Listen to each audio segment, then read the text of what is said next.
Hello everyone, in this video I'm going to show you how to fix iPhone app can't be deleted on iPhone. How to fix iPhone app can't be deleted on iPhone. So for you to be able to do that, you have to open the settings on your phone, then you scroll down a little, then you click on screen time.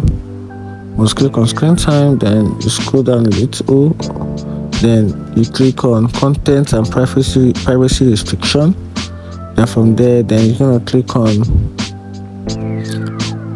iTunes and App Store purchases. Then right here you can see this particular option, which is deleting apps. Then just click on it, then turn it to allow.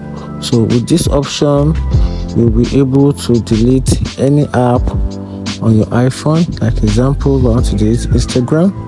I'll just don't click on it, then it brings okay good,